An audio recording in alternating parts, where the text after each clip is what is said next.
So yun mga tol, isang mapagpalang araw sa ating lahat. So medyo mahaba-haba na rin yung paglalakbay namin ni Brad Pilot, no. So kasama ko pa rin si Brad Pilot mga tol. So buti na lang at hindi kami nagkahiwalay nung naambos kaming dalawa. So nandito lang malapit si Brad Pilot sa akin mga tol. So hindi ko nga palang pwedeng videohan si Pilot sa minutong ito dahil si Pilot may ginagawa. So nagbawas. May mga naririnig kaming putukan. So pinupuntahan namin ngayon.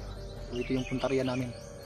So sana ay masagupa namin o matagpuan namin yung mga iba namin mga kasamahan na hunter, no. So nag-abot na nga pala ako ng mensahe sa lahat ng mga hunter, mga kasamahan namin, para matulungan yung bayaw ko na si Remite. So sana ay ma-receive at mabasa nila yung mga mensahe na pinapadala ko sa kanila, dahil sa kailangan talagang may ligtas kaagad si Remite, dahil nasa critical na kalagayan si Remite ngayon mga tol.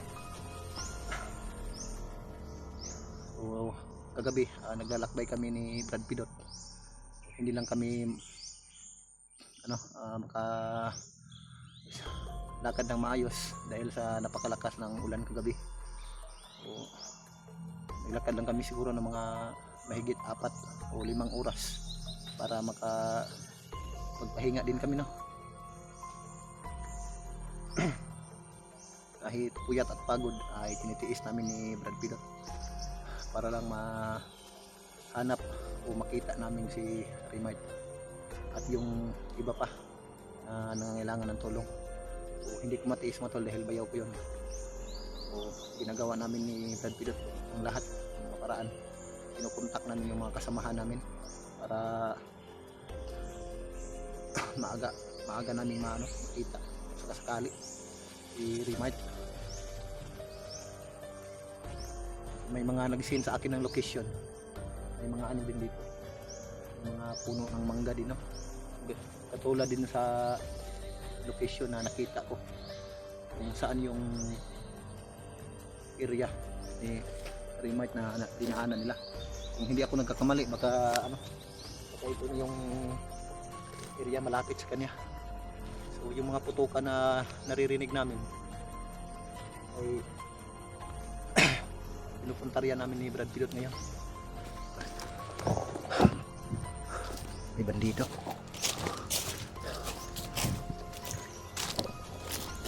Brad.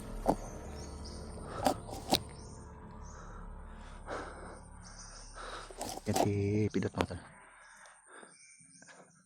Huwag ka munang lumabas, ha. Magtago ka muna. May mga bandido.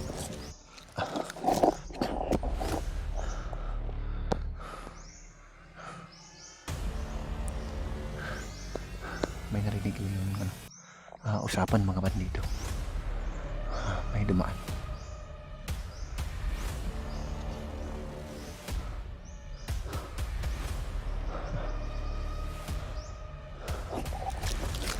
Puntahan ko muna si Pilot, baka lalabas.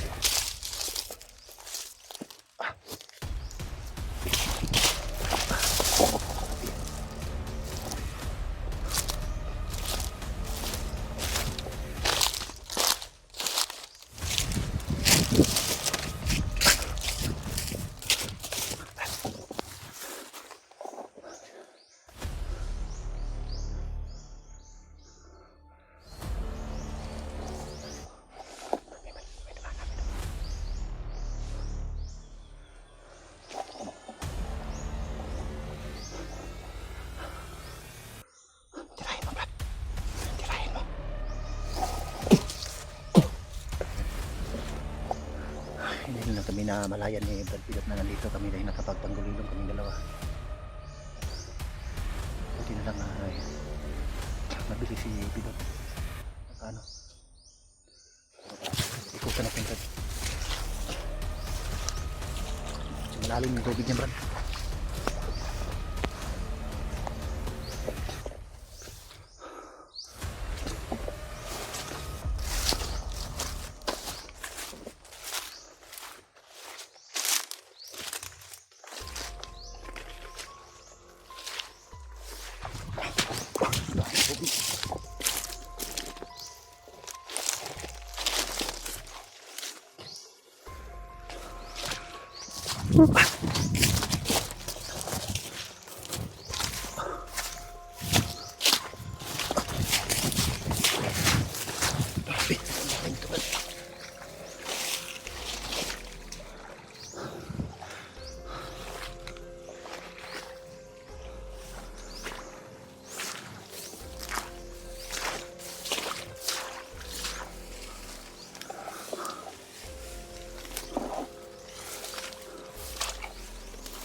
Lalo mas tubig eh.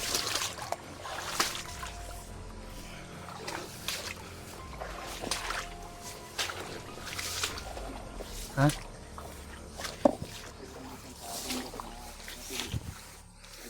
Grabe.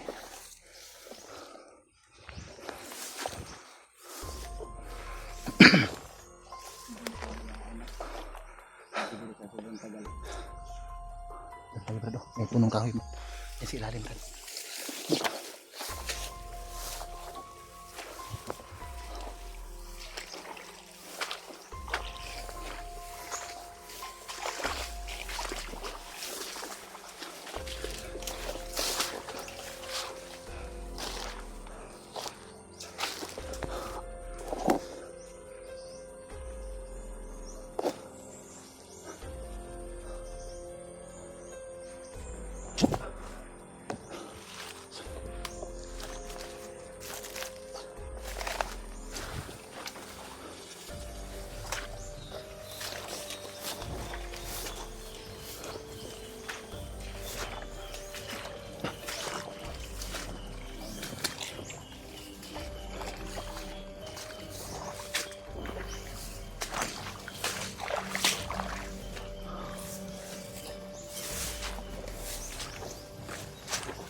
Brad, may daanan.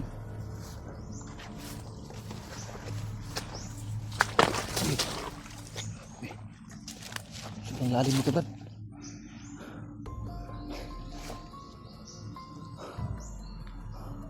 Doon tayo, Brad. Oh. May daanan dyan.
So hindi na siguro magtatagal mga lahat.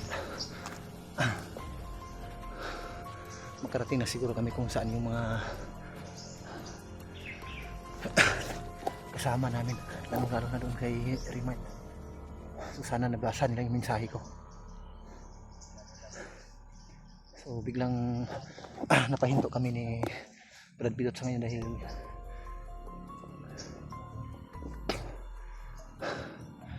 minamanmanan pa namin mga tal kung saan banda yung mga nagputok. Ngayon biglang nawala yung ano, nagpaputok.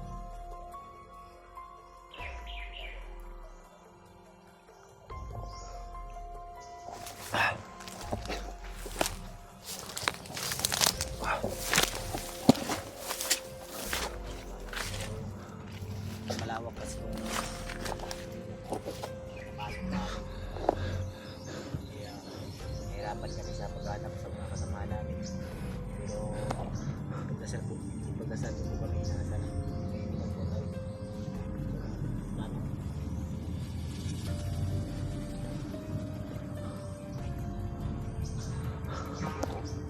Biasa na po.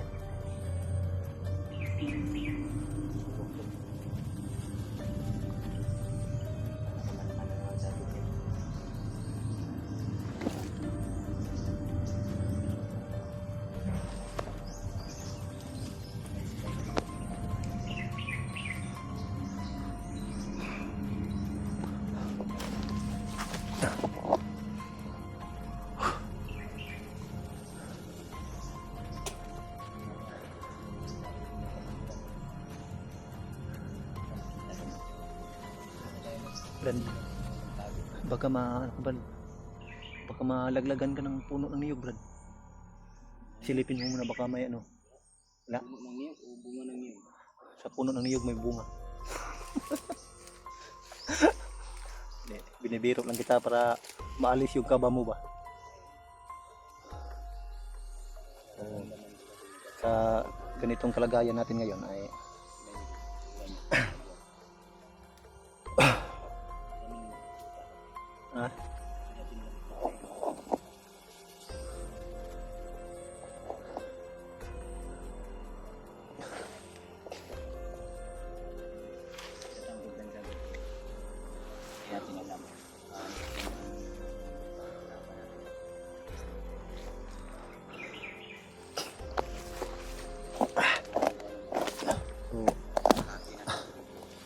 papahinga muna kami sandali ni Brad Pilot Magal para makapag-isip kami ng maayos kung ano yung dapat naming gawin, kasi nalilito kami sa ano, putukan kung saan banda, kasi nasa kagubatan tayo, yung tinig ng mga putok ay medyo paiko-iko, hindi natin matukoy kaagad kung saan talaga banda yung direction.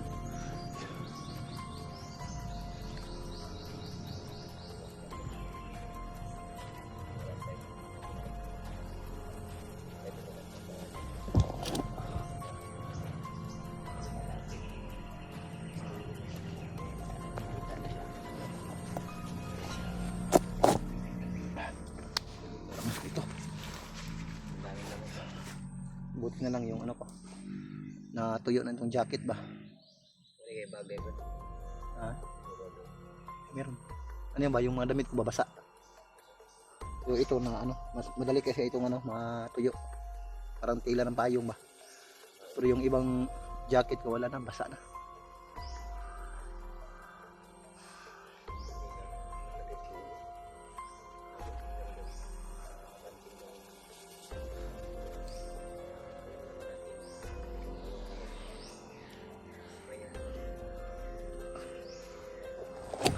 Ano yan? Harapan ng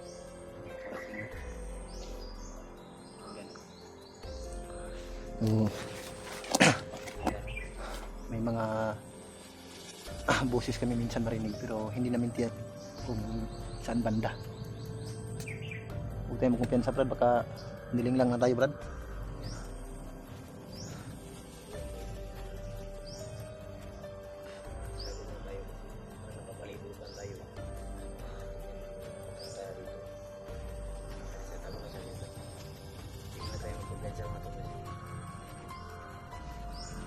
Yung buwak na yan, malamang natawag na yan.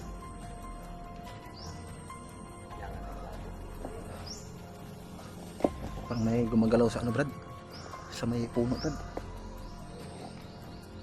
Doon banda, Brad. Ayan, Brad, oh. Kita mo yung Brad. Alis tayo dito, Brad. Banakon, Brad. Banakon. King Cobra ba? Yung malaking ahas ba? Mga kamandag. Doon banda. Brad, alis tayo dito, Brad. Delikado tayo dyan.